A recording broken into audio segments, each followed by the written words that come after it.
This is spending in the world and we know it. This is spending in the world and we know it. This is spending in the world and we know it. It's absolutely fine.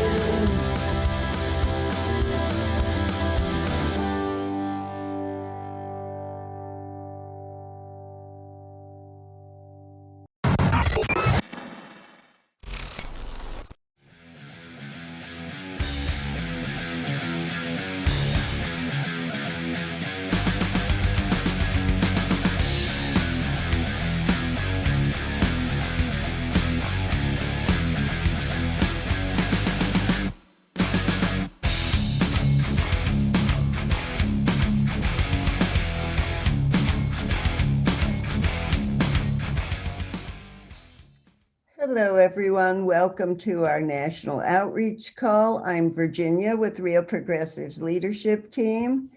I want you guys to really enjoy. We've got some great friends here tonight, and I want you to really enjoy them. Ask questions. We've got a Q&A. We have, please put your questions in the Q&A and chat in the chat. We have some people like Mark Fabian who really like to chat a lot, and Roseanne and Jabari. So keep the chats in the chats and the questions in the Q&A so we can tell the difference. I'm going to turn this over to Kami John to introduce the evening. John? Well, thank you, Virginia. And good evening, everyone. Appreciate y'all joining us tonight. And boy, are you going to be glad you did, because you're in for a treat. In just a minute, I'm going to pass the mic over to our guests, Patrick Lovell and Eric Vaughan, and let them properly introduce ourselves. I'm sure you all know these guys as the duo behind the brilliant docuseries, The Con, but they've also been solid comrades to Real Progressives, appearing on our flagship podcast, Macro and Cheese, as well as being the driving force behind our new series. I'm sure you've all seen the new Untouchables, season 1, the Pecora Files, and the upcoming second season, which is in the works. I got to tell you, these guys are doing great work, and it's been an honor getting to know them and collaborating with them on these crucial projects. MSNBC and CNN aren't going to be doing these deep dive exposés on how scummy millionaire banksters are rigging the system and stealing from us, but these guys are. And I'm going to play the trailer from their upcoming production, The Con 2, real quick, and then I will turn the floor over to them. I mean, it was just 2008, 2010, where there were entire streets that had foreclosure signs. You had millions of people asking for help on their loans to companies that had no interest in helping them. We were being lied to. City mortgage employees continually lied to us over the phone. When I asked them specific questions, they would never answer the questions. My husband had a spinal cord injury, rendering him paralyzed. So Wells Fargo offered us a loan modification. They didn't return phone calls. They provided me misinformation. People were being paid to lie to us, paid to disappear, and they never had any intention of helping us. Several employees from Bank of America were given Target and Best Buy gift cards for foreclosing on homeowners. These were just document mills that would just sign any piece of paper that was necessary in order to convince a judge to let him take the house. All of the documents that were signed by these robo-signers, they sit behind me. It's 39,000 of them, and they were all fraudulent. These banks, they were a front. They were a front for criminal enterprise.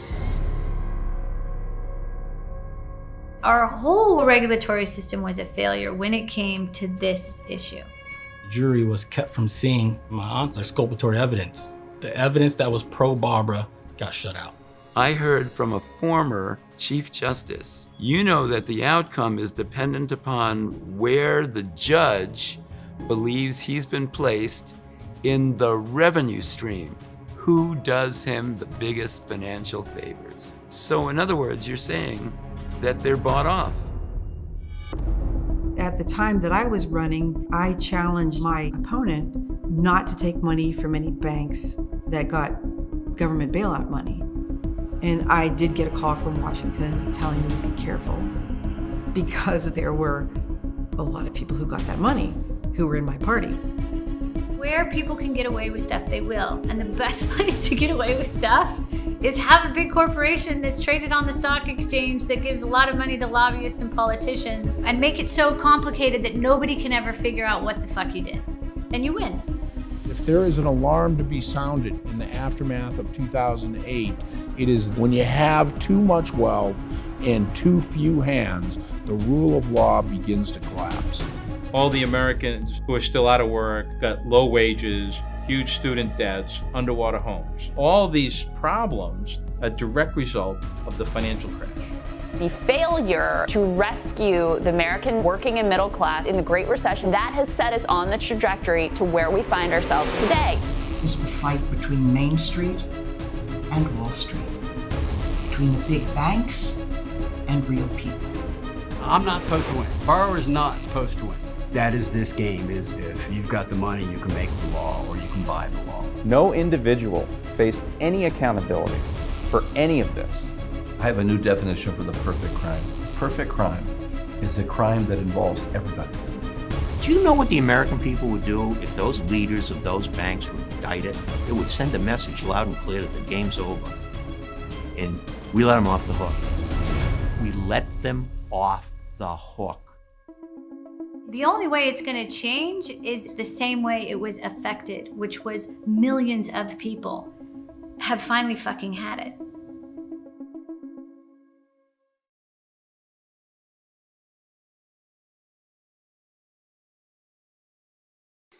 Patrick and Eric, the floor is yours. Well, I was going to pause for a second to let Eric have the floor because usually I'm the guy that tends to go off for a while, and then Eric fills in the genius. I mean, that's kind of the deal, man. I think Stephen Grumbine introduced us the other day of Jay and Silent Bob, and I thought that was pretty classic, all things considered. But since I do ask a lot of questions, I'm going to start off asking a question to my homie for years in the trenches here, putting this insane story together, man. You know, after everything that we've seen our friends from Real Progressives do, Eric, how cool is it that these guys are picking up the torch and just shining light on these truths that just got to get out there, man? Well, I think that we happen to have found ourselves plugged into probably one of the most tuned in groups of people online that there is, and I'm not just saying that. It's been an honor to be working with people who not only want to put out the right information. They only put out the right information if they know that it's like valid, if they know that it's been documented, if they know that that it is actually the truth. And I think that is like one of the most critical things in the day and age that we're in right now, because there's so much misinformation that's disguised as good information, that to have found a partner in projecting the message of the con out there with Real Progressives has been just wonderful, just because it's a kindred, group of people who understand the need to have good, well-documented information and have the proper analytics to go along with it in order to actually uncover something that resembles the truth, this amorphous thing that we're all stumbling for so often. And so it's an honor to be on this call with everybody. I think that's brilliantly said, and I'll echo it from this perspective. When Eric and I guys got a shot to attend the MMT conference at SUNY last year, I believe it was in October or November. Last year or 2 years ago? Was it 2 years ago now? Holy cow. Yeah, 2020 was a do-over. It's a mulligan. Oh, man. Time's flying. But the reason why Eric and I wanted to attend and learn more and meet folks was because when Eric and I started this journey years and years ago, it was just based on a hunch of something didn't add up. And it really came from initially my experience having been wiped out in the 2008 great financial crisis. And as I was going through it, as a business guy, quite frankly, been in production for a long time. I'm on the phone a lot with people. I'm making, deals happen. And I know how things work, especially when things go sideways. You tend to have to mitigate problems. And what I was experiencing in real time in the aftermath of the 2008 great financial crisis was the incoming Obama administration was saying one thing, particularly as it related to history. And I started reading a lot about what happened in the aftermath of the Great Depression, particularly as it related to losing homes, i.e. modifying rates to modifying mortgages to market rates to prevent foreclosures. Now, I was also starting to tap into the fact that there was all of these emergency sorts of scenarios underway in Congress right at the beginning of the 2008 Congress. And most of you will probably remember that time period when there was a transition between George Bush and Obama. And there was a lot of excitement that the George Bush years that had led to endless wars, into just demystifying relationships where corporations seemingly had unlimited power. There seemed to be a black box, if you will, behind the curtain where a lot of folks really didn't understand how things were working, but yet they knew there were problems. Meanwhile, here comes this incredible collapse in the housing market. And Obama is representing this incredible massive wave, right? There was a people's mandate that was expecting Obama at that time to really rise to the moment and basically project another moment in American history that might have qualified as FDR. That didn't happen. Right away, Obama began putting into his cabinet all of the major players that came from Wall Street in two previous administrations that literally created all of the policy that would ultimately go and become the train wreck of the 2008 great financial crisis. But we didn't fully understand that at the time. Eric and I, I'm just trying to kind of dig out of the mess. And I'm dealing at that time with servicers. Anybody who's gone through the housing collapse knows that when you were going through the process, you were trying to save your house from foreclosure. You were dealing with what they were called servicers. There were supposedly extensions, and it was really confusing because there were extensions of the banks because you see on your paperwork, you thought you had your loan with Chase, but you're dealing with this other servicer. And then all of a sudden, I'm starting to get this runaround. So one thing leads to another. And as a guy who's looking at all the tea leaves and what's coming out of mainstream media that says they're going to try to create moratoriums on foreclosures, not so much moratoriums, but they're going to try to create a floor because we're going to have TARP. The idea was the Troubled Assets Relief Program was going to basically create liquidity for Wall Street and finance that was obviously losing money to the point where all of the biggest financial behemoths on Wall Street were teetering on the verge of bankruptcy and absolute collapse. And so, all of us at that time period had just come out of this, what appeared to be this great upswing in the American economy, but none of it really added up. And then suddenly we're in this like free fall and none of that is adding up. So Eric and I start pondering, well, let's try to go find some answers. And the next thing you know, I'm really cutting across a lot of painful memories, really painful memories at that time. But Eric and I just had a hunch that something didn't add up. And we had no idea how much it didn't add up until this many years later, 11 years. And so to Eric's initial point, what you get a lot of times, particularly from podcasts in the arena that seemingly have a good understanding that something's not right. They know that there's corruption. They know the system's rigged. They kind of reiterate a lot of frustration. They reiterate a lot of, quite frankly, misinformation.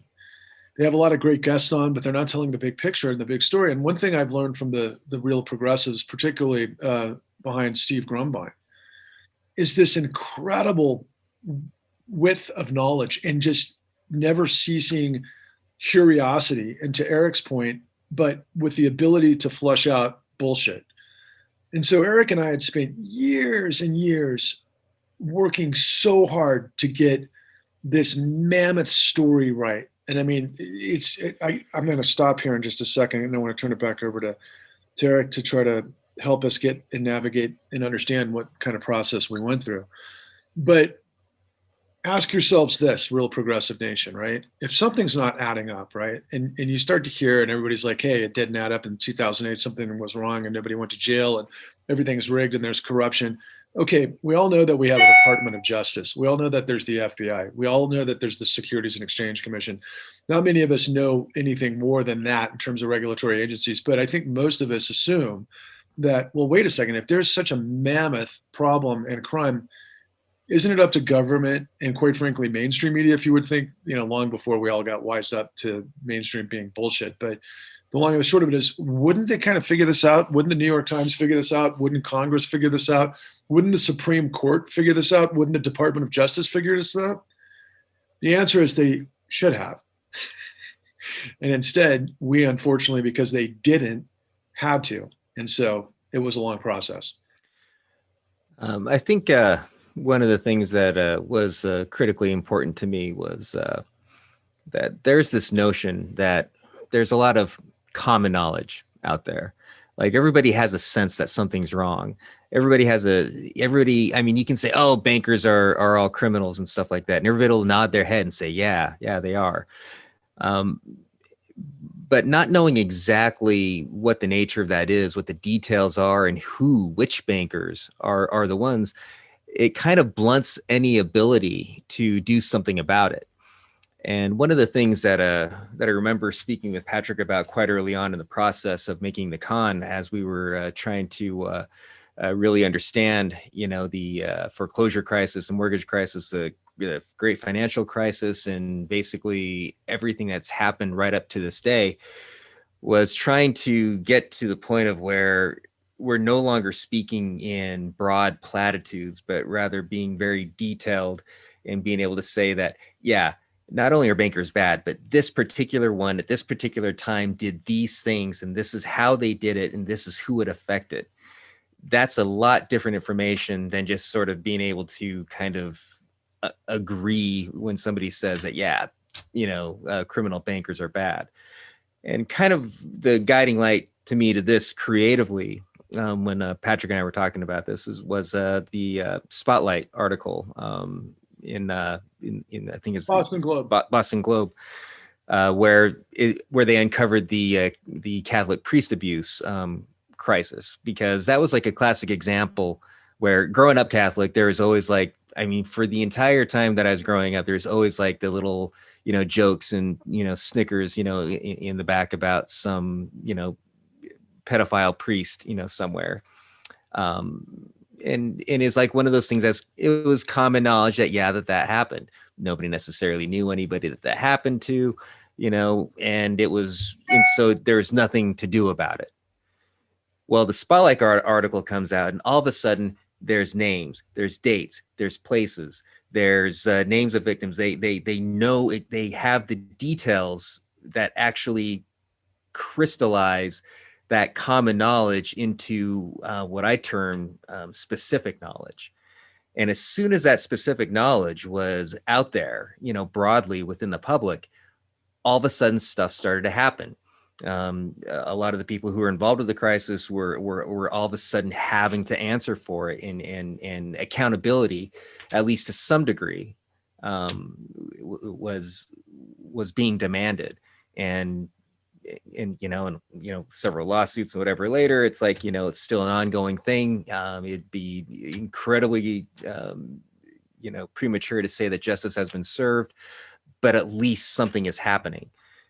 And I think deep down, what our biggest desire was to provide an opportunity to give that specific knowledge about what happened to America that led to the great financial crisis and the economic malaise and fragility and dangerous point that we're right back on the precipice today, and understanding exactly why and having the details to do something about it.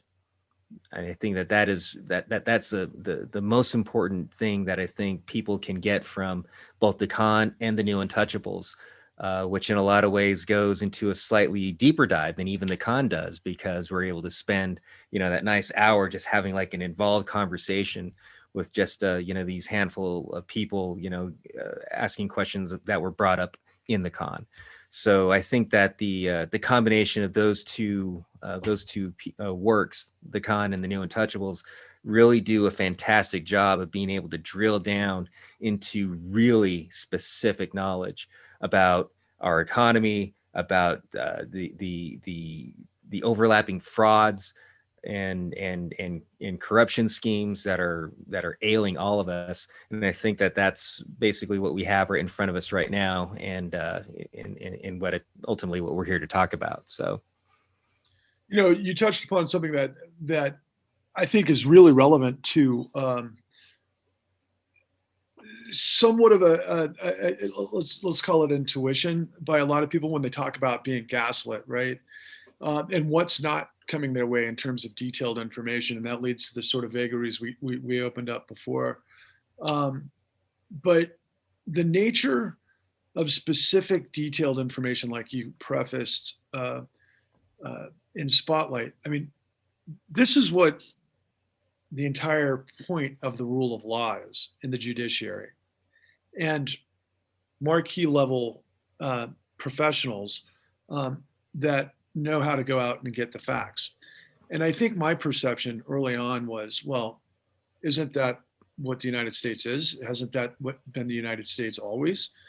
And it wasn't until we happenstanced across Bill Black.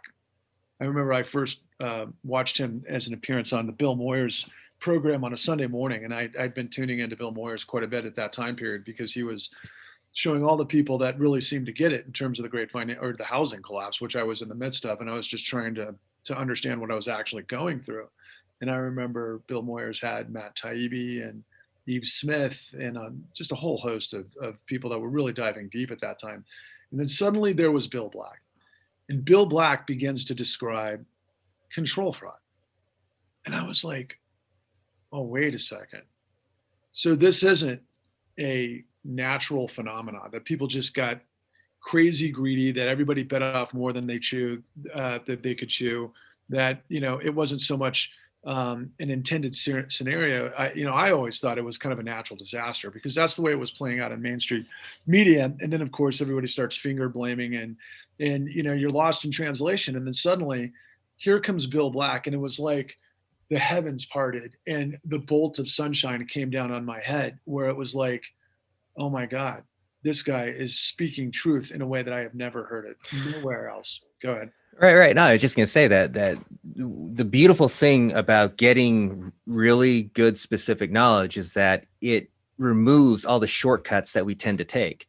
I mean, we're in it. I mean, just over the last few years, I mean, we have been, anybody who's been online has been subject to so many overlapping conspiracy theories, that might have like some basis of truth in one place or another or something like that, but ultimately end up going off the rails.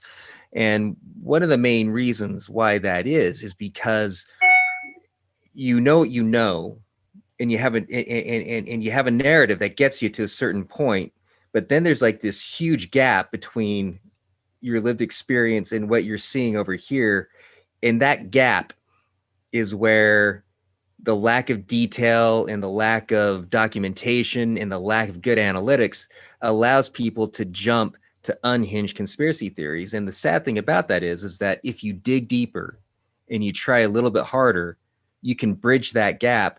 And instead of it being some unhinged conspiracy theory, it's the real, actual conspiracy that's right in front of your eyes that is truly affecting you every single day, not the boogeyman. And that's the biggest thing, that's I can keep on saying that. That's yet another thing that is really hampering our ability as a nation to kind of get together and understand what the problem is and attack it in a concerted effort. I mean, politically, the polarization is so, horrendous. And at the same time, fighting over the exact same platform, it seems. I mean, everybody talks about this great divide between Democrats and Republicans, yet when it comes right down to it, they both basically have the same neoliberal platform, with some small differences on a couple different cultural, issues. Yet we call this a divide. That's not where the divide is. The divide is basically in that actual attainment of good, well thought out, well analyzed, well documented knowledge that's there to be had. It's there to be had in pieces like Patrick and I happen to have put together, and as well as several other places as well. But it's that laziness that we were fighting against, and that laziness that I'm going to go ahead and pat ourselves on the back a little bit here, Patrick, and say that that's the one thing that we did not ever allow ourselves to become. We never allowed ourselves to become lazy. Every time there was a question, we fought tooth and nail and scratch and clawed, and Patrick was out there on the phones and so on and so forth, until we got to what was revealed to the actual truth. And that's a powerful journey to go on. And one that culminated in a piece of work that we're both extraordinarily proud of, that we can't get out in front of enough people, because we worked really hard over 6 or 7 years, and 10 years if you include Forward 13, right, to gather everything and to put it together in a way that could be understood. And when I say that, I mean in a way that we can understand, because because we came into this, I mean, neither one of us are financial wizards. Neither one of us are whatever, professors or anything like that. And I think that that's the power of the con, right? And that it's two regular guys who just decided that we needed to figure out what the hell actually happened. And we fought hard enough to do it. And so there it is. The actual conspiracy that is actually, destroying everything is right in front of us. And in that 6 hours of footage, that's playing on video on demand right now. Well, I want to ask you something. When people learn MMT for the first time, one question strikes all of us, and we ask every time an MMT expert talks to us, somebody asks this question, and that is, do the Congress people, do the politicians know this? Do they know Social Security can't go broke? Do they know the US can't default on its, quote, debts, unquote? And are they lying to us, or are they misinformed? And I'm wondering if you asked yourselves that question about your discoveries and what you've uncovered. I think it's a spectrum, to be perfectly honest. I mean, there's some people who I know are 100% aware of things, and there's other people who absolutely aren't. Now, I think we have to remember also that by and large, most people in power, and I think that this is something that Ferguson did a very good job with in his film Inside Job, are captured by a certain academic perspective. I mean, they are all functioning off of a worldview that is instructed by neoclassical economics, which, I'm sure there's many of us who can go through all the different places where that's been so thoroughly debunked, it's ridiculous. But nevertheless, all of the major schools that basically, become the feeder schools for the DC and Wall Street elite are teaching neoclassical economics. And so I think that when you have that perspective, it's easy to believe things that aren't necessarily true when your entire worldview is based off of a bad theory. And so I think that there's an awful lot of that going on, and but there are an awful lot of people who are beyond that, and there's also some people who are just plain ignorant. I mean, Congress has all types, from my perspective. But I wonder what your thoughts are, Patrick. Well, you and I actually talk about that quite a bit. That is a theme of our pretty much daily thoughts, but not so much direct like the way Virginia asked the question. But Virginia, I think for me, I think it's a mixed bag from this perspective. I think that a lot of the veterans that have been there for decades know exactly what's going on. I think a lot of the new guns that have been brought up, particularly on the far right side, have absolutely no clue of how anything works. And I think they're obviously useful idiots, and it's better that way. They can be controlled within the party the way they need to be. Now, I think the same goes for people in the Democratic Party, particularly what we might call the Wall Street Dems. Thomas Franks is always talking about meritocracy in the Wall Street wing of the Democratic Party. I think they know exactly what's going on, and I think they know exactly how to play the game that they need to maintain the power that they have. And we continue to talk about neoliberalism, and I've learned a lot about neoliberalism all over the years, and I think that's exactly the point, because once you start to understand that what was baked into the system is the so-called free market, right? But was ultimately what nobody's talking about, that we reveal ultimately, is that you got to get the legislators, you've got to get the white shoe law firms. Once you do that, then you do what Bill Black taught us some time ago, when Frederick Bastiat said in the 17th century that when a group of men discover plunder, they create a legal system to authorize it and a moral code to glorify it. Now, a very specific sort of relationship to that on our journey that I discovered, I'll never forget when we were making Forward 13, which is, it was our first independent documentary feature that I think is a prelude. A prelude, yeah. But it was prologue. I'll try to bake into the answer what Forward 13 attempted to do and what the con ultimately ends up achieving. But we didn't have the resources at the time, or the bandwidth, or the knowledge, or the access that we ended up doing in the con. But what we had was hunger. And like Eric had prefaced, we were never lazy. I mean, we got into a car, get a load of this. We drive from Salt Lake City to the Northwest, Portland, down to, throughout the entire Western seaboard, all the way through the country, back to New York, surfing the Occupy Wall Street wave. And on that process, because that's when we got our start, was right when Occupy Wall Street kicked off. And we wanted to understand what Occupy Wall Street was in terms of the context of the questions we had. But I'll never forget, in the meantime, the Tea Party kicked off, right? So I'm dialing for interviews along the road and trying to make things happen based on the stuff that we're learning at Occupy and the things we're seeing in the press and the things we're not seeing in the press. And Eric and I are having basically creative sessions, on the drive between cities, trying to figure out what we're going to do next to try to follow this thread to make sense of what we're seeing, basically making sense of that which does not make sense, to your question, Virginia. And I'll never forget, I was able to get one of the key guys from Americans for Prosperity in Kansas City. I believe he was in Kansas City. Maybe it was a suburb of Kansas City. But of course, Americans for Prosperity were funded by the Koch brothers.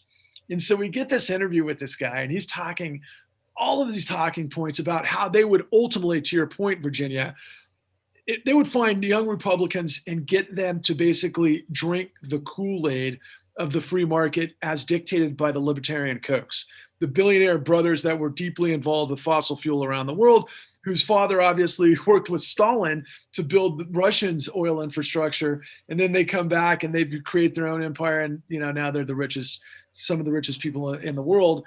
And so would you think guys like that would be accidental in their structure in terms of how they were rolling out the Tea Party right after the 2008 great financial crisis? Absolutely not. As we discovered, and by the way, some of you out there would probably appreciate this. I walked in to their office wearing my Dead Kennedys t-shirt. I was expressing my Jello Biafra to Americans for Prosperity and having a lot of fun doing it. And we sit down with this guy. He's a likable guy. He's like one of their top guys. And we get in the conversation, and every step of the way, this guy's spewing really, really well thought out bullshit for the free market. No continuity in terms of, well, it depends on what your outcome of society is, but it was pretty on display at this moment. And as it turns out, this guy was, like a Harvard master's in communication, right? He wasn't a normal guy of the people. He was a guy who was probably the top of the top, who comes in to be placed in to basically, create a propaganda movement, right? And that's what they did. And they did it hierarchical, top-down, well-funded, the machinery to create this echo chamber that led to what the far right became, that led to Trump and everything else, off the heels of what happened in the 2008 great financial crisis. What parallel does that have to the question about those in Congress? Those are the ones telling the people in Congress, in their party, what they're going to vote on, how they're going to vote on it, based on policy and based on everything they bring to the fore. And it's not challenged, because where are they going to get their funding from if they don't play ball? So that's right. a lot. Go ahead. I was just going to say, I was just going to put a button on that. I think that the the other part of it is that I think Upton Sinclair said it really well when he said that, let's see, what was it? It was, Get a guy. it's difficult to get a man to understand something when his paycheck depends on him not understanding it. Absolutely. And I think that applies to an awful lot of our elected officials as well. I mean, a lot of them do very well by pushing certain policy positions because they get lobbied to do so. I mean, it's as simple as that. I think that one of the things that we touch upon in the con is this notion of, that whether it's the revolving door, whether it's lobbying or whatever the case might be, that we have a system that is now thoroughly engaged in primarily legalized bribery. And, based on predation. Based Right. on predation of the world economy. And then it's ultimately backstop, which brings us full circle to Tim MT. But see, that's why we wanted to connect with Tim MT, because as Eric and I had gone through this literally 10-year adventure, right? We get towards the end of this and we're trying to okay, it's like a whodunit and it's a caper, it's a murder mystery, it's all of these things, but what's the murder of? It's the murder of what I considered American dynamism, i.e. mobility, justice and liberty for all, and all of those things that, we're force fed to believe is the case. And then suddenly here I am looking at that it's just the complete opposite. And so on that note, I know we got these micro docs, Virginia. I think it's time to maybe introduce one of them specifically, because I want to paint this picture for your audience. Guys, what Steve and all of the comrades at New Progressives have been able to do is they're trying to give you guys the truth. They're trying to give you the truth that has been obfuscated, distorted, deceptive, deceived, everything across the board. To put it into perspective, following the 2008 great financial crisis, we had a thing called the Federal Crisis Inquiry Commission. It went about a year. It had about 1,000 witnesses and so on and so forth. And they put this whole thing together. But it was ultimately not too dissimilar to the Warren Commission ultimately, and maybe even the 9/11 Commission, in so much that in the end, it created more questions than they resolved. And then ultimately, they weren't able to, they created 11 criminal referrals out of the 2008 great financial crisis. To put that in comparison to what you guys have heard from Bill Black, he did 30,000 criminal referrals during the S&L crisis. So the entire government could only put together 11 criminal referrals from an investigation that took over a year with 1,000 witnesses, and the Department of Justice just completely sat on it. So there are details at every stage of this massive, massive, massive conspiracy. It's not conspiracy theory. It's control fraud. It's the entire economy is a fictional economy baked into the system, but it begins with predation. So I'd like to recommend if we could show the microdoc, Virginia and Andy, on predation, because this whole thing starts with Addie Polk. Addie Polk was specifically targeted for who she was, because she was living in a poor area. She didn't have any direct descendants. She was widowed, and she was a minority. You can go in mostly poor minority neighborhoods and you would have people canvassing the neighborhood, knocking on doors, putting flyers in your mailbox. Say, we can help you. We can get that roof fixed. We can get you new windows. And sometimes they would have information on your house that you didn't give them. They would just look up your house. That was commonplace. The weak, the meek, and the ignorant are our best targets. That's the words they put on paper to describe those folks. So that has meant that the quintessential victim, if you wanted a single face, that face would be of an elderly black woman. That's the quintessential victim of predation in the financial sphere. Keep in mind, when you had all of these little mortgage companies, these people had to find their victims because they had to keep things going into the pipeline. They had to keep up a certain number. It started in the inner city, but like anything else, when it was getting good and the money was, then it branched out and everybody became fair game. And this is why we have to stop seeing each other by color.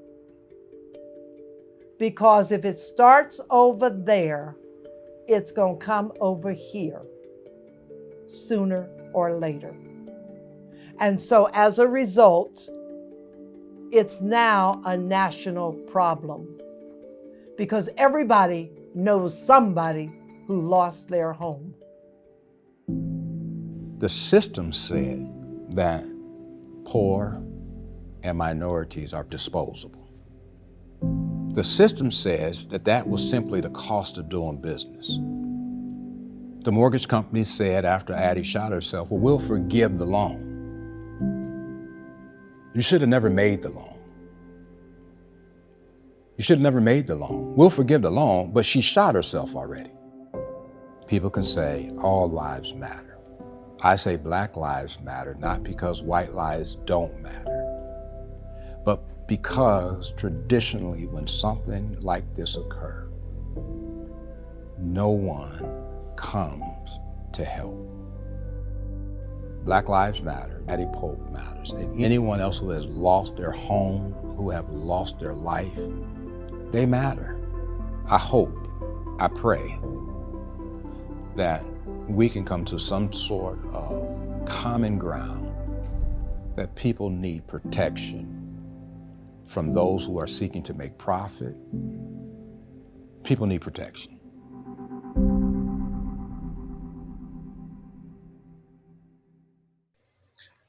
So I think I'll toss this to you, Eric, but I want you to comment on what we saw right there. When you think about intent, right? When we know about the 4 different aspects of a crime, we heard over and over when we went through this process, what you guys are about to do is express the truth. Because after the 2008 great financial crisis, I think most of us understand that the victims were blamed. It's a pretty easy argument, right? If you think, well, wait a second, they got a loan, we're doing them a favor, so to speak. That's going to help give them a leg up in life by getting their piece of the American dream. That's not what it was. It was a setup. It was an incredibly detailed, diabolically devised, super involved setup. And you would never be able to understand that without the facts. So we were able to go out and start to disseminate that. And we're going to introduce a few more microdocs to help paint that bigger, broader picture. But Eric, was it a surprise to you at first? I mean, kind of sitting where you were at that time period and before, to think that there was even remotely a possibility to have such an epic scale engineered situation to take advantage of people who, quite frankly, didn't understand what they were getting themselves into? Well, I think one of the really challenging things, for us, here's the thing: is that we went through the exact same journey that we take our audience through, and it's really, it's unbelievable when you're first looking at it, and you have to keep on thinking, are we looking at this right? This can't possibly be the way that there's no way that this could happen on such a grand scale. Somebody's going to stop it somewhere. And so we were skeptical of our own findings throughout this entire process, which is why it took so long. People often ask us why it took so long for us to do it. It took so long for us to do it because we knew inside that we had to do this right. We had to get this right. If we didn't get this right, then we would be throwing away like the most important work that to date that we've done. And so, yeah, you keep pulling the thread and you do understand how, and what the con does is that it carefully shows how this one incident with Addie was replicated hundreds of thousands, if not millions of times. Actually, we know for a fact it actually happened millions of times over, where people were either put into, at the very least, predatory, and in far too often out and out fraudulent loans, where often people didn't even have the slightest idea that they were even getting a loan.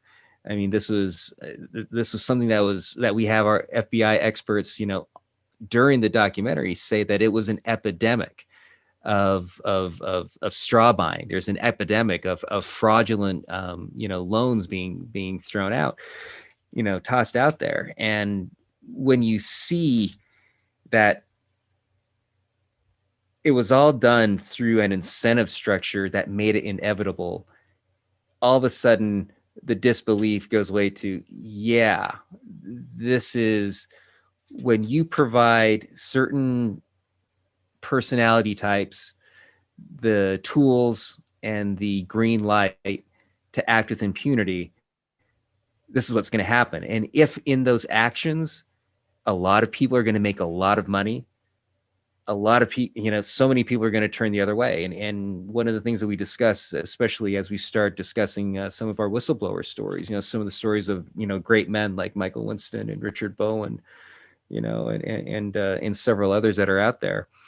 It's that, when people were in these industries working, they had a couple choices. If they saw what was happening and understood what was happening, they could either go along with it, they could quit, or they could stand and fight. And a few people, a very brave few people, actually stood their ground and said, no, it's like, I'm doing my job, and did this entire country a tremendous service, in doing so, because, I think probably one of the most beautiful things that came out in our making of the con was the fact that we understood that it took a Herculean effort by a lot of really morally negligent people to make this happen, because the system wasn't built for it. And there were so many people at every step along the way who were doing everything they possibly could to prevent it from happening. And so it took decades and decades and decades of crafting policy. It took decades and decades and decades of perfecting the financial instruments. It took a long and concerted effort of, trying to figure out how best to make money, how best to squeeze blood from a rock in order to make this happen. And that's exactly what they did.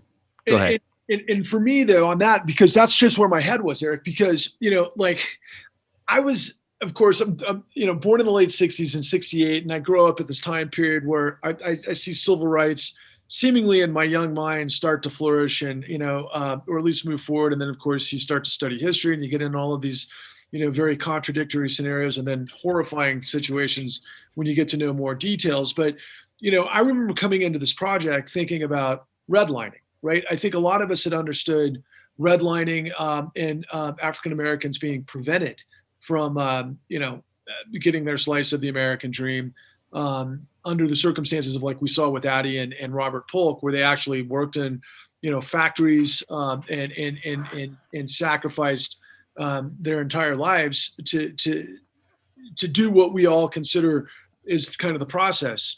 You get married, have a family, settle down, own your own home and hopefully grow wealth downstream and move forward. And that's the idea. But it certainly was not part of the African American experience until these great battles of the civil rights era took place. And then, of course, we start to have, pushback against redlining and so forth that was happening from the 50s onward. But then what you find out in the story, which was predicated by our previous microdoc, is that gives way to predatory lending. That's why they agreed to do it. They came up with this incredibly diabolical way of being able to, like you said, squeeze blood from a turnip. Who would think that there'd be a lot of money invigorated in poor communities around the country in a way that could lead to some sort of growth formula? Well, none of that would make sense unless you understood the architecture of it. And I think on that note, Virginia, I'd like to introduce, if it's okay with you, Eric, what Bill Black taught us, which is the next in our run of our microdocs here. Because if you go ahead. I was just going to say, just before then, to set that up, I think it's important to understand that. I mean, that there was a paradigm shift that occurred way back, after the Great Depression, right? Yep. And that the regulatory regime that was put in place is what it was one of the things that allowed Addie and Robert Polk to purchase their home. Right. And it was the erosion of that regime of that regulatory system, and then the suborning of that system that ultimately took it away and caused Addie to move against her own life. And so I think that you're right. So in talking about the fraud recipe, it's important to understand that the fraud recipe is only possible because of very specific deregulations that occurred that made it possible. And so I think we can talk a little bit about that after we watch it. I think that this is a good time to pull that up. So what we discovered in the savings and loan crisis was that fish rot from the head. When the CEO is the crook of a seemingly legitimate organization, they can cause vastly greater losses and damage, precisely because of that seeming legitimacy. In finance, the weapon of choice is accounting. And what we discovered in the savings and loan crisis was that there's a recipe. And the recipe has 4 ingredients. 1, grow like crazy. 2, by making really crappy loans. 3, while employing extreme leverage, and that just means a whole lot of debt compared to equity. And 4, while setting aside only trivial reserves for the inevitable losses that you're going to have. If you follow this recipe, it produces 3 sure things. 1, the bank, the lender, will report record profits. They'll be fictional, but they'll report record profits. 2, under modern executive compensation, the CEO and the other senior folks will promptly be made wealthy. And 3, down the road, you're going to have catastrophic losses from all of this. Because if you think about it, that same recipe is a fabulous way of producing massive losses. And if a bunch of lenders do the same strategy, it's also the optimal way to hyperinflate a bubble. Because after all, what do you do as the bubble gets worse and worse? First ingredient, grow like crazy. And that makes the bubble get bigger and bigger and bigger. But it does something else. And in the trade, we call this is not something we invented as regulators. This is what the industry says. A rolling loan gathers no loss. And to roll a loan is to refinance it. So as long as there's a bubble and housing prices are inflating, if I make a loan to someone who can't repay it, I just make them a bigger loan. And they can use the proceeds of that loan to pay off the last one. And as long as the bubble is hyperinflating, this works, which is why once the bubble stops inflating, you get this massive collapse in these circumstances. So it's really easy. In fact, Jamie Dimon, of all people, the head of JP Morgan, has put in a letter to his shareholders the fraud recipe. Now, he phrases it very slightly differently. He says that it's easy to create low-quality profits today and disastrous losses tomorrow by having lousy underwriting. So this is the couple of key things that are really not obvious to big parts of the world. It's indeed famously one of the most important non-prosecutors in the current crisis refuses to prosecute any of the senior officers. He was in charge of the JP Morgan case, right? Refused to indict any of them, even though he had a whistleblower who gave him a case on a platinum platter, because he said, it doesn't make any sense to me. Banks lose money when they make bad loans. Why would they hurt themselves? And of course, he's confused his pronouns. By they, he means the CEO. And who do they loot? They loot the bank. Those are not the same people. The best way to get rich, title of my book, The Best Way to Rob a Bank is to Own One.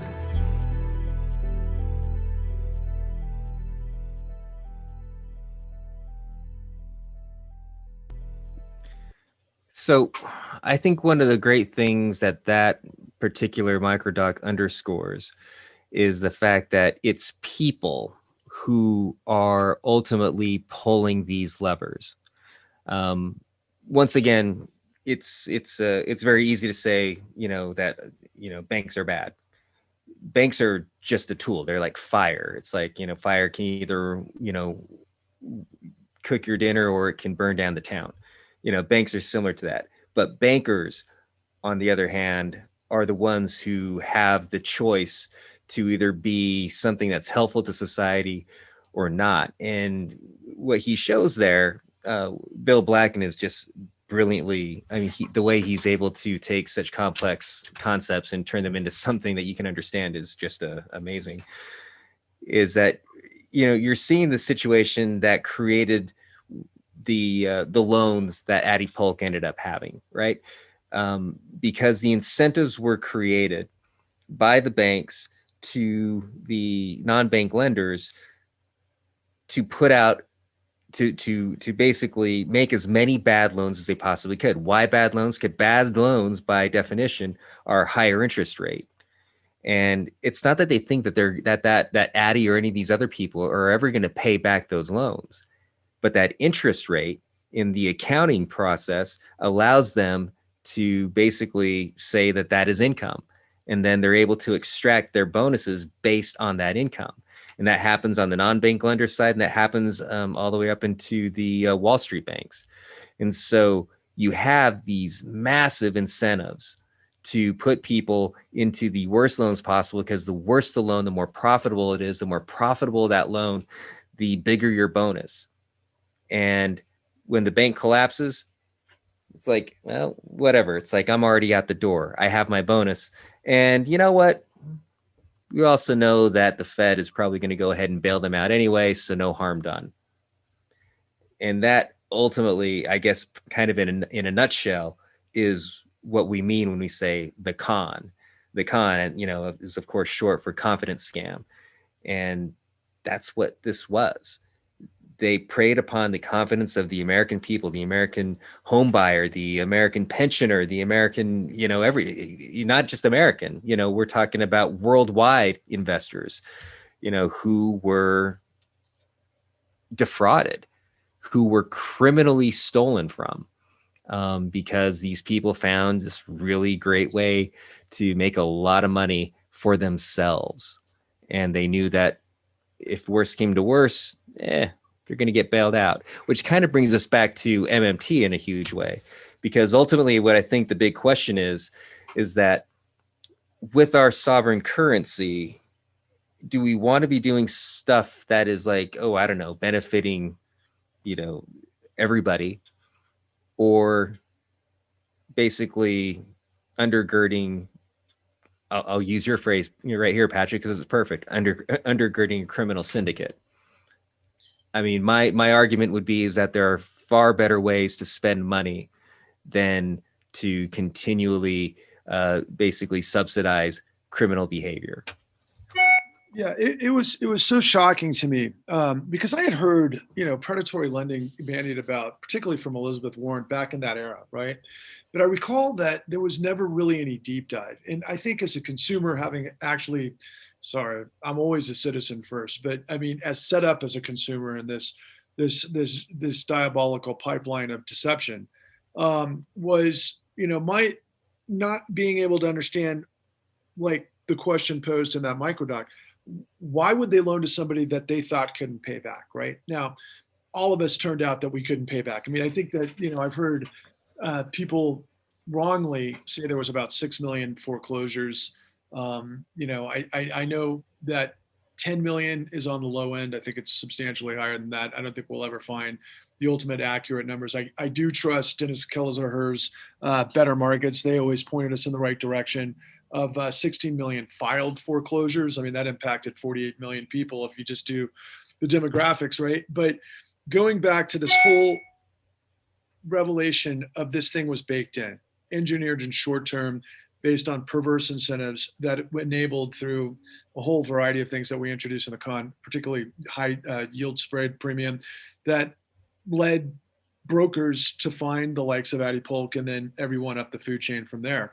And in the aftermath of the 2008 financial crisis, one of the biggest things that people still hang their hats on was this rant by Rick Santelli on CNBC when he was on the floor of the Chicago Mercantile Exchange, blaming everybody for taking out loans to get a new kitchen or home improvements or everything else.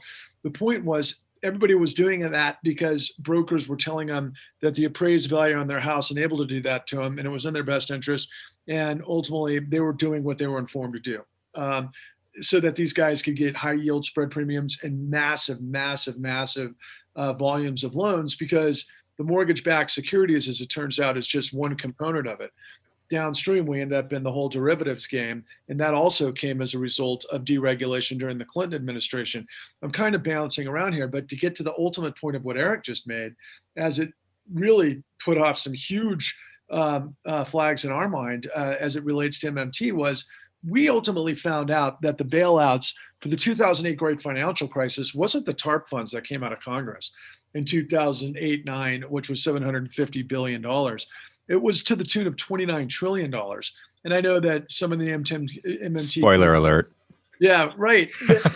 But to Eric's point, right, how many paradigm shifts could we have had with green new energy, with guaranteed jobs programs, with education, with healthcare, with all of those things that would create, a stable and a vibrant and a thriving, society. Instead, we just gave it to the guys that blew up the world and then made out like bandits. And to put it into, kind of a cinematic comparison, I remember thinking that Oceans 11, 12, and 13 were big ultimately when I saw those come out before the great financial crisis. I think, Eric, that the big hit was like $170 million. That's like peanuts. And that's Hollywood thinking big, right? They had no idea how big this global catastrophe was, which is, of course, taken over. And we've seen it through the CARES Act and everything else that's happened. And we can get into that. But, the control fraud baked in. And the question you might have to ask is, well, gosh, doesn't that seem organized, right? Yeah, it seems organized. It seems organized once you start to understand the elixir of this symmetry from CEOs through perverse incentives, through Gresham's dynamic to get all of these things in the pipeline, because it was all about getting volume without doing the underwriting. And so they could get rid of all of the stopgap measures, and they've done that pretty much everywhere. I mean, we could go into GameStop and some other shorts and things that have happened that follow similar trajectories, but getting back to the point of what the con ultimately reveals is the mechanics of engineered fraud. So you had the victim that was played by the fish rots from the head, but then the question is, well, wait a second.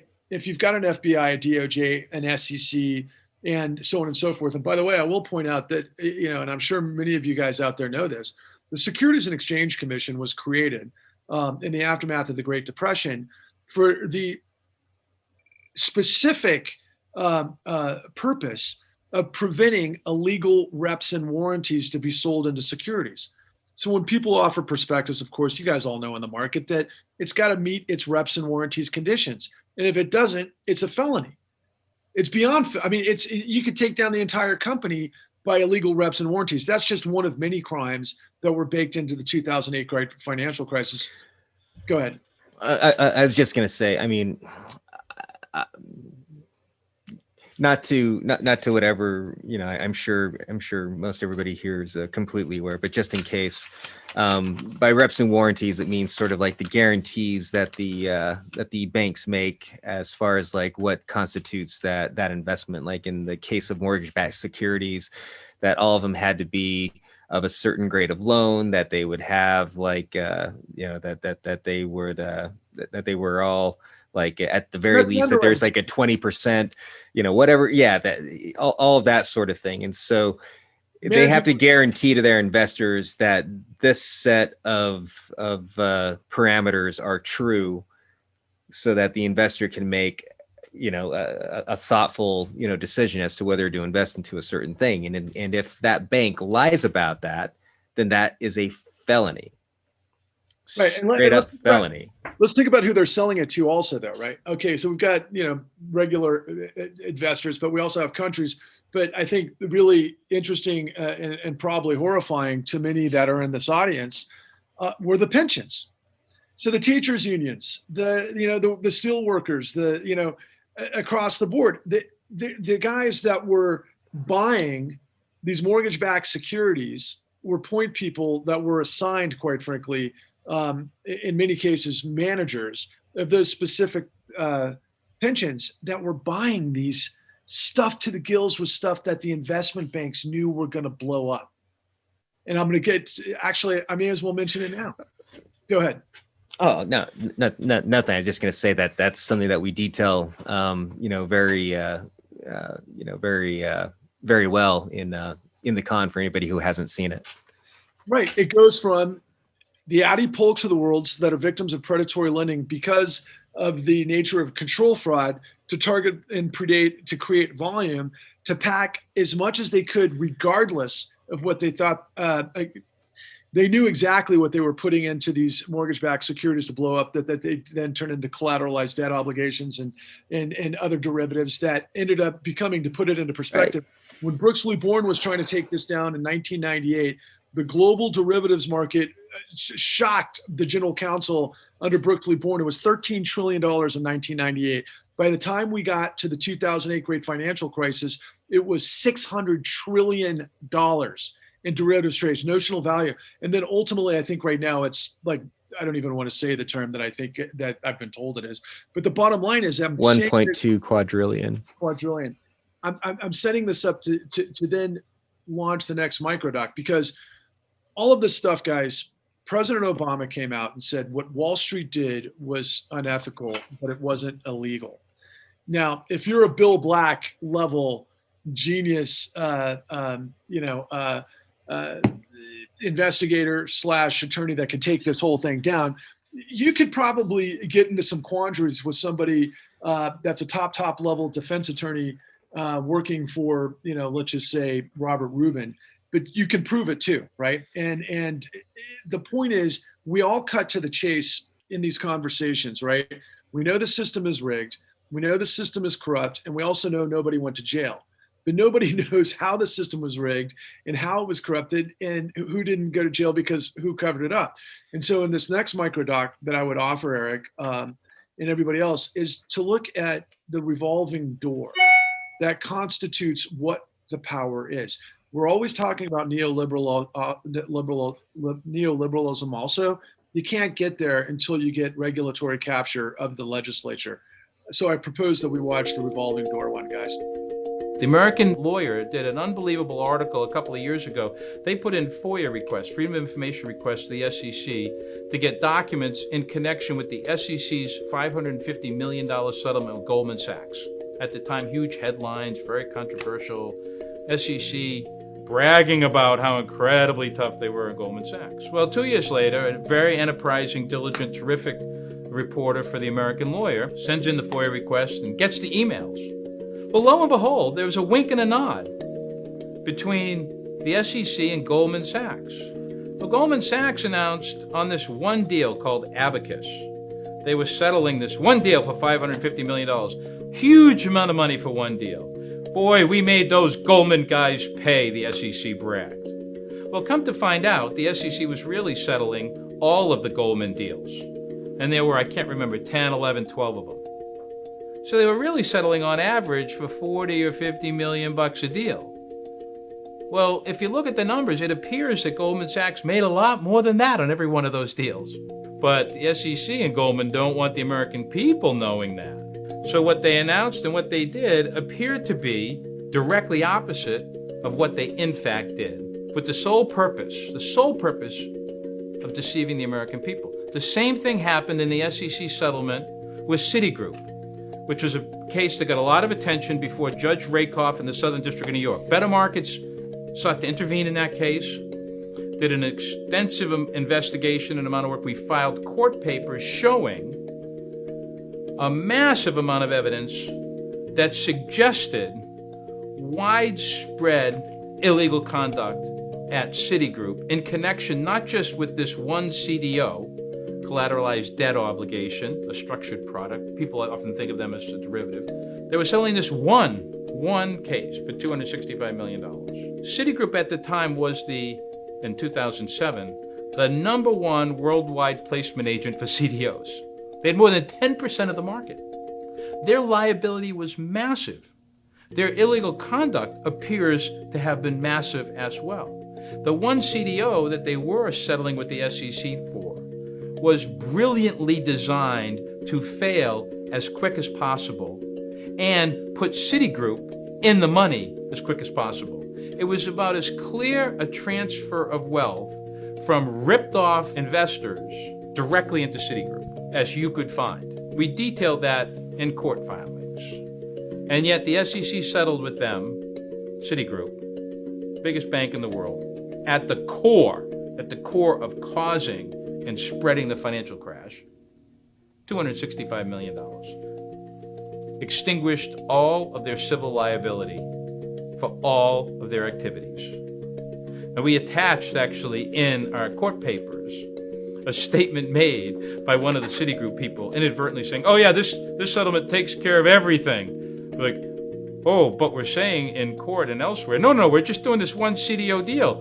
You forgot about the wink and the nod. We're trying to fool the American people. But we laid it out in court papers.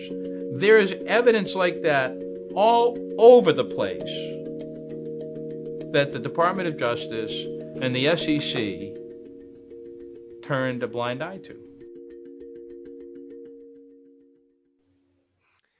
Now, one thing that I want to toss to you here, Patrick, is that this, especially in conjunction to talking about pensions, leads us right up to today's headlines, right? I mean, sure. You brought up the article, I believe, that Oliver Gardner brought to our attention about the Supreme Court case, and maybe you want to talk about that just a little bit, just to show that the stuff that we talk about in the con and the new Untouchables is stuff that's relevant to right now, very second. Now, my friends. And this is, and I wanted to get to this point, and thank you for teeing that up. I can't stress this enough to you guys out there in real progressive land. One of the things that Eric and I had envisioned was, look, these guys are smarter than most organized groups we've seen out there. And they're talking all the right stuff in terms of what potential solutions there are to massive problems. They need to know the details that created the problems that we have. Now, in context of what Eric just teed up, next week, the Supreme Court of the United States is going to hear about what we just presented to you, because Goldman Sachs knowingly laid into their securities that they sold to the pensions of the Arkansas Teachers Union what ultimately blew up in their face. But it wasn't just the Arkansas Teachers Union that blew up. Eric, might you want to address what we uncover in the con in terms of other pensions that they blew up? Oh, geez. So yeah, we talk a great deal about several, including the Wisconsin Teachers Pension Fund was one that we touched upon, and as well as Central States Pension Fund was of course the big one that we spoke about. And what was particularly egregious about that was that, so let me just take a step back for a second here. So at the time of Goldman Sachs, being the fund managers for the Central States Pension Fund, at least they were one of two. The other one was a hedge fund that was basically doing the exact same thing. This was right near the end of the run up to the financial crisis, and so since former Treasury Secretary Hank Paulson was a CEO of Goldman Sachs, in his prior life. He and Gary Cohn, who later would become, one of the chief architects of the under Trump. That's when Goldman went heavily into, creating the warehouse lines in order to bring in as much money from mortgages to create mortgage-backed securities as they possibly could. In fact, Hank Paulson made his money. He walked out when Hank Paulson left his post at Goldman Sachs. He cashed in, I believe it was $500 million. Right. That was made mostly off of Mortgage-backed securities. These predatory loans, mortgage-backed securities that were basically created by predatory loans. And so on the front end, the con was to bring in as many of these loans as possible to extract as many bonuses as you possibly could and let that bubble keep growing. And as long as that bubble kept growing, you could keep on doing that. That was the machine. And then as soon as it became clear that, the bubble's bursting, they immediately switched gears. And they did they couldn't get rid of that stuff fast enough. But the problem was that who are they going to sell it to? They needed to offload, and pardon my language, a shit ton of really toxic assets as fast as they possibly could. Well, amongst the biggest investors that they had, who were completely blind to anything that they were going to do, were pension funds. Absolutely. So pension funds became this great place where they could just stuff them so full of the worst, most toxic assets so that they could get it off of their books, so that Goldman and all these other banks could get it off of their books and put them on the books of a pension fund, knowing that it's going to blow up, while at the same time saving their ass. And they shorted it. And then they made even more by shorting it. And then, oh, by the way, they still got these big, huge bailouts, right? And we can go into great detail as to just how many different ways they made money from this. I mean, it's grotesque. But I think the key thing here is that they were making money, by inflating the bubble and extracting all these bonuses from all these fraud schemes. Yeah, and then just to think about that moment where they knew what was happening, and in the movie The Big Short, they depict that there was this period of time where it's like, well, wait a second, all the mortgages, it's like the prices aren't going up, and so they were expecting. So like in the movie The Big Short, the big crisis was that despite the fact that the market was crumbling, the bonds were maintaining their value. And that's why, they were all pulling their hair out trying to figure out, why this was happening, because the bonds should be losing their value if the mortgages aren't performing, and so on, and so on and so forth. Well, the reason why that period of time where the bonds maintain their value was done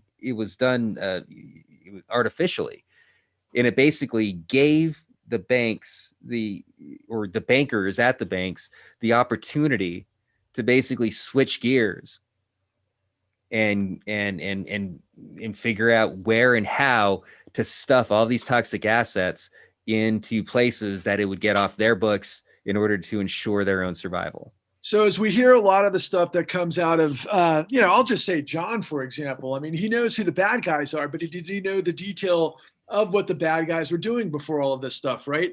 The Addy Polks of the world, first and foremost, and then to the collapsed working class. And so right then and there, I mean, I hate to say this out loud. I know a lot of you are thinking about it. Would you not say that doesn't constitute Black Lives Matter to some working class that might have gotten sucked into MAGA somehow? How ironic is that? They're all freaking victims of this thing, but yet suddenly you got a lot of bad guys blaming the victim again when they're the victim. I mean, the whole point is that Goldman at this stage of the game, guys, and a lot of this is going to also be revealed in season 2, but I cannot believe the Supreme Court just announced they're going to take this case on starting next week. And we've got the goods that nobody in the world has. And let me tell you just a snippet of it, okay? So in season 1, we introduce you to a woman by the name of Rachel Steinmetz. Rachel Steinmetz is an underwriter who works for an operation called Greenpoint. Greenpoint's based out of New York, heavily on the Eastern Seaboard. She's an honest purveyor, and she doesn't want to play ball, but they're forcing her to approve loans. And when she pushed back, like everybody else we showed, it's like out the door, right? So what they did was they got rid of everybody who was doing the job that they should have done based on risk management and how we thought the system was supposed to be functioning. But instead, all the good people got kicked to the curb so they could move this stuff as fast as possible because they were going to blow the frickin' world up, right? Based on all the deregulation, desupervision, and decriminalization that they baked into the system after they were able to marginalize, quite frankly, Bill Black. Bill Black would have snuffed this stuff out way early if he was in the mix. But the bottom line is, so to give you an example, The Big Short puts this whole thing together. And you think, like, for example, one of my favorite characters is, Patrick, why can't I think of his last name, right? And he's working for the hedge fund, and he's the guy on the drums, and he's a bit autistic, and he did the numbers. It's going to blow, and the short is a big risk. Bury, right. Right. And we all know the short's a big risk, because if it goes down, beneath the number where your threshold, you're going to get those calls, and you're going to be paying out of pocket, billions of dollars. So they made the big short big bet. And then ultimately in real life, all of these hedge fund guys that the big short had actually brought to the fore in that film, I think they were on the hook for a couple hundred, like $500 million tops. I don't remember what the exact figures were. Meanwhile, the real big short was Goldman working with a hedge fund manager, a guy by the name of John Paulson, not to be confused with Hank Paulson from Goldman Sachs. But John Paulson and Paolo Pellegrini are supposedly figuring out what's going on here, right? And supposedly the way it's set up, and we do this interview, and actually we're going to show it more. We do quite a bit of it in episode 4B in season 1. But this guy from the Wall Street Journal wrote the greatest trade ever made. And it was John Paulson, who, by comparison, the largest trade ever before that was, help me with the name of, Soros. George Soros, yeah, who shorted the British sterling. He made $1 billion in that trade. In this trade, John Paulson walks away with $20 billion, $20 billion. But what they were doing is supposedly were doing their research. They go out to Orange County. They see these fly-by-night operations, which were basically AmeriQuest and Countrywide and all this. And if you've ever been to Orange County, which Eric and I have spent a lot of time in, you see all these beautiful people driving around in Ferraris that basically seem dumb as rocks, and perfect kind of people to be carrying out this fraud. Orange County is like a center place for this. So it made sense that Paolo Pellegrini and John Paulson maybe were doing their homework as basically propped up in the big short. Yeah, it's kind of plausible. As it turns out, that's not what happened. Two things happened prior to that. We all think that the ratings agencies didn't know what they were doing and they were all bought off completely. As it turns out, the rating agencies actually knew what was going on, and they made it available to the investors that were paying attention that there was like 80% of the stuff that was baked into those mortgage-backed securities back in the vintage 2006 era, 2005, 2006, were all the worst of the worst of the worst, and they knew it were going to blow. And so what ultimately happens is John Paulson backs up the Brinks truck doing the deal with Goldman because of Abacus and all the rest, that they're going to unload all this stuff. And he ends up backing up the Brinks truck to walk away with a $20 billion short, the greatest trade in ever. And so I got to ask everybody in context, now that you have all of this information from Addie Polk to the pensioners, to the control fraud, and then ultimately to the no prosecutions, in light of what's going to happen in the Supreme Court next week, how many of you out there think that AOC and Bernie Sanders and Elizabeth Warren ought to be talking about this right now? How many would like to see somebody with some progressive chops who've been talking about Wall Street corruption for the last, I don't know how many years, actually do something about it, like we're doing with Steve Grumbine and the Real Progressives with the new PCOR hearing? Sorry to get a little upset, guys. We're talking hundreds of millions of people were devastated. We're talking about industries, pensions, people who've worked their entire lives to save, got sucker punched in this thing, not to mention the Addie Polks of the world. I can't tell you how many suicides took place as the great financial crisis. Nobody's recovered. The economy hasn't recovered. But guess who's flying high? Guess who's Icarus? The guys that got away with it and continue to get away with it. But now you know. Now you know. Now you know, real progressives and progressive nation. Will you please tell the world how corruption works? Will you please tell the world that the guys who got away with murdering the American dream, if you ever believed in that, being a little bit cynical with that, but they're in power, and there's a chance that there might be somebody in the Supreme Court who is going to find the information in the con. But I don't think they're going to find it if we have critical mass of people who are now aware of what actually happened. You want to change the system? This is a really good place to start. You know, when you came in tonight, you were talking about hearing people on other independent media screaming about fraud. And you said the problem is they don't understand it. Now we all do. And there's more. There's more. It's all in the con. I had an African-American woman who's a policymaker out of an Ivy League school reach out to me a couple of weeks ago on LinkedIn. And this woman was brilliant. And she contextualized her questions in a way that I have heard from few people. And I was just so beyond grateful that this woman had found our project, because she said, my God, we've been spinning our wheels for 12 years and you guys just handed it to us on a silver platter. And I'm thinking to myself, oh my God, if somebody at that caliber can arrive at that conclusion, we just need the numbers. We need millions upon millions upon millions of people from every aspect of American society who are under the thumb of this criminal racket to rise up and say enough's enough. Because if we don't, they're going to kill us. Grumbine's always talking about people are dying. People are dying, and we're going to have a massive collapse again. We have to. I'm not sure how we haven't yet. And I don't know if anybody wants to address that. But anyway, I'm sorry I got so emotional. But we're coming to a close of this, guys. I really hope that we gave you guys some value and something to consider, because we did the work. We just need everybody to try to, hopefully, who doesn't want to get burned anymore, to step up into the circle and fight for what's right. You guys have a few minutes for some questions from the audience. Sure, you have a couple. Actually, can I ask a quick question, Virginia? Go for it, Andy. By the way, Patrick, I just want to remind you that it's platinum platter. What did I say? Silver, or did I mispronounce? It said silver. No, we bumped that up to platinum, I think. Oh, that's right. That's what happened in the last. Exactly. F3, I think it was. Yeah. I just wanted to mention, I just wanted to quickly bring up Michael Winston, because I didn't make the connection because of seeing the con first and then doing the Pecora files. And I didn't make the connection between Michael then and now, because back when you shot the con, he still had his voice. Right.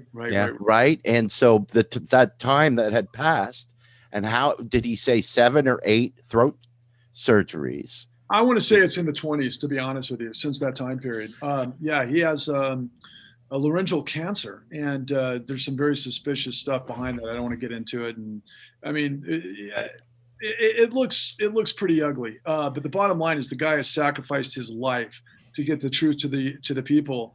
It's amazing how many heroes we discovered, guys. I think that's what I really hope all of you take away from this, because I was so beat down. I was so devastated. I didn't believe in anything anymore until I had this incredible opportunity to go face to face with people who actually sacrificed their lives to save everyone. I mean, Richard Bowen was literally at the apex of an $80 billion a year Ponzi scheme fraud that he was warning everybody in management to end at Citigroup. And then what happened? He ends up getting booted out of the system, and they walk with $500 million. That's the world we will live in, guys. Right. These are great people, and they deserve to be heard. If you hadn't had a chance to watch it yet, please do. I mean, just if for no other reason than to hear Richard Bowen and Michael Winston and Gary Aguirre and Rachel Steinmetz and so many of these other people, because their stories are tremendous, and they're voices that need to be heard. If you go to realprogressives.org and look under the media menu, you can find the new Untouchables and the con, and you really need to see all of it. We're going to have a second season of the new Untouchables. They're going to have a second season of the con, and it's worth keeping up with. Rebecca asked, based on what we know now and what regulations are in place or not, are we set up for a new bubble like 2008? Rumors abound, and it's looking likely that private credit debt will be the next one. The bubble's been inflating for quite some time. I mean, I was just looking at my at the area, property values. I mean, this is in housing. I mean, commercial real estate is where we're probably closest to the precipice. But I mean, I know that in neighborhoods in my hometown of Akron, Ohio, I mean, there's neighborhoods that have gone up, like they're probably like 80-90% in the last year. I mean, if that's not a bubble inflating, I don't know what is, because I know for a fact that just like, back when things were happening in the neighborhoods around Addie Polk, that those houses do not carry that value. And so, I mean, I can speak from my own, apocryphal, sampling that for sure I'm seeing it. And I think that the yield curve inversion of 2019 also pretty much presaged it. And I think that we actually kind of experienced a bit of a bubble bursting last year, and a lot of people wanted to blame it entirely on COVID. But anybody who has the opportunity to actually look at the numbers, you realize that the downturn that everybody throws on COVID actually began in August of 2019. And so that was very much before COVID. And so I think COVID became a very, a fantastic, coincidence to have happened to throw the blame on. I think the bubbles are the point. I mean, I think they have been really going back to the late 90s. I mean, think about everything that went into control, fraud, demands, bubbles. Yeah, I mean, what do we have? We had the tech bubble, of course. I mean, that followed like the first massive. Why can't I think of the name in '98 that everybody bailed out? All of those all of those algorithm guys. Anyway, what's it? What was .com bubbles? Is that well, that was after. Long-term capital management. No, long-term capital management is what I was thinking of. And then of course we had the .com bubble, and then we had, of course, the Enron era frauds, and then the 2008 great financial crisis. So I guess my whole thing is, how have we been able to go so long, without a crash this time around? Obviously some in the MMT community would probably have a much more elegant response to that. But my theory is, guys, let's look at how many trillions of dollars have gone into the black box casino, quite frankly, since, let's call it 2019. The fall of 2019, we had a run in the repo markets that was actually the same thing that took place in 2008, but it didn't crash. The Fed stepped up immediately and pumped $7 trillion into the system. Now, what I was able to ascertain after the fact is that Dodd-Frank has a provision that if the banks meet the liquidity ratio, the leverage ratio, then the Fed can just do as it determines without a sort of systemic risk scenario that I think kind of was baked in the 29 trillion before. I think it's a little complicated at that, but ultimately there was 7 trillion before COVID, okay? And then COVID came in, right? And what have we pumped in since COVID? At least 5 trillion on the first go around, right? And what are we up to now? Like another, I mean, we had 1.9 trillion into the system, but that's not in the black box casino. How much have we pumped? I think we're reaching over 50 trillion since 2012. And so the question is, what did that go into? Well, where was BlackRock, guys, in 2005, 6, and 7? BlackRock wasn't the largest asset company in the world. They are now, right alongside what's the other one that's the big one, right?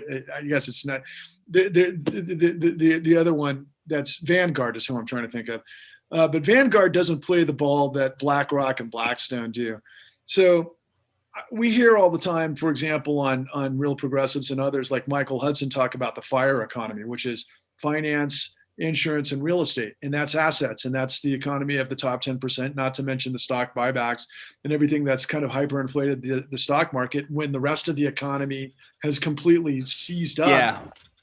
Yeah. I was going to say that I agree. That I think that's like a fantastic place to be able to see a bubble in plain sight, is the fact that throughout 2020, there was no economic activity that could have justified the increase in the stock market. That was completely and 100% a product of stock buybacks. And, stock buybacks were something that it was just recently that they were made legal again, and they were illegal to begin with, so that you couldn't distort the market by purchasing back your own stock. That's the entire point of what that regulation was. And so yeah, I think if there's a bubble in plain sight, it certainly, is right there. But you're right about the commercial bubble, the commercial real estate bubble. But the thing that's tweaked about that, it's so weird, is the zombie company routine, right? So you've got all these zombie companies that aren't pulling any profits in, but yet they're still maintaining, this somehow this infusion, right? From these Fed purchases or bailouts, or however you want to, fusions. That's all it is. And then ultimately, so what that did to me, and I want somebody to answer this question because this is my theory. Not only did we get, as citizens, expendable from a democracy that doesn't exist because of obviously dark money in the system and it's corruption, but the consumer is now in the same boat. Where's the demand, right? How many people out there are making a lot more money than they did, a year ago, 2 years ago, 5 years ago, unless they're in the top 5% and they're playing in the markets? That's where the money is. And that's the whole point. It's just up here. And so MMT, I think has the opportunity with the information that's baked into the con to say, okay, who wants to reset? I think the whole world would say, yeah, if they understood it. Sorry to use a Steve Bannon term. Reset. I'm not in any Steve Bannon camp, trust me. Great. Well, speaking of Steve's, I want to read you a question from our Steve Grumbine, who says, well, actually, I think he's lurking, but he had to stay muted. So he said, I am so sorry I could not join the panel, but I am so grateful to be working with you all. We need our activists to be vigilant in sharing the new Untouchables and Macro and Cheese, which we hope will lead to direct action. What words of encouragement would you all give to make the urgency of learning, listening, sharing, and helping to elevate the platform and help push these key issues? And he also asked, what are we up against with echo chambers, gatekeepers, algorithms, and laziness that keep us from success? Oh, sorry. Well, every revolution happened by a very thoughtful and activated minority, right? I mean, the American Revolution wasn't something that was widely supported, by the majority of people living in the 13 colonies way back when. But certainly the effect was there to be had. I think that's the important thing to remember, is that it starts with a few people, and then and that's all it takes is that active, few, that are consistently, doing the job of making change. And I think that that's what Real Progressives definitely represents. And I think that one of the great things that Real Progressives as an organization does is that it arms anybody who comes across Real Progressives with the tools in order to create change. And what are those tools? Well, primarily it's good, sound knowledge. And as long as there's good, sound knowledge coming out, from a trusted source, you can use that and actually do something with it. That's as a filmmaker, that's the only thing that I can do. The only thing that I can do is to maintain my veracity and do my job for you in telling the story right, making sure that everything that I put in there is something that is true, is something that I can back up, something that's documented, something where I've had several people look at it and analyze and say that, yes, you have the story right. And so when people like us are able to put things together like that, it takes the even, greater people, that are out there to take that knowledge and turn it into something actionable, to turn it into something else. I mean, I can make pretty pictures. It's you people that are out there that are going to make all the change. And I think that the tools are here. I think that that's what Real Progressives is really good at. It's really good at providing the tools that you need in order to go out there and make the change that's necessary. I thought that was brilliant, and it's beautiful, Eric, and it's so consistent with everything else that you've ever done. And I couldn't agree more. I'll take it a step further from just to try to elevate to the audience out there the commitment of the team that puts this stuff together. I was hopeful that the Real Progressives would find intellectual stimulation and the objective to want to bring this mammoth work and revelation that we brought to its audience for reasons that I thought were in simpatico, right? You can't get to MMT, I don't think, if no one understands what was baked in to create the system we have, and to what point, right? Because everybody's always asking the wrong questions. How are you going to pay for that? I guess I get to the point at this stage, how are we not going to? Because people die. I mean, people are homeless. The devastation and the consequence to people's human lives is incomprehensible. I call it financial terrorism, quite frankly, and that's not loaded. This is a criminal organization. We've gotten, this is a 4 decades long march to a hijacking of power, because people can be bought and people get complicit. And what you guys have been championing is all different degrees of bringing knowledge to the people and awareness on the macroeconomic wavelengths that ultimately come into our personal lives, and then they transition into political scenarios and so forth. But the level of knowledge and commitment of the Real Progressives is beyond anything I could have ever hoped for. And that's on this team that's put together this call tonight, and Steve and Rose and Virginia and John, and of course Andy and everybody in the mix, and Christina, who's not on this call. But I hope that if you guys can take this away, I mean, the timing of me getting carried away, ultimately what's happening in the Supreme Court last week, this whole thing was obfuscated. This whole thing was obfuscated by mainstream media. It was obfuscated by both parties. They created a fissure in the system to get everybody to hate each other, because as long as everybody is, divide and conquer, nobody understands the truth.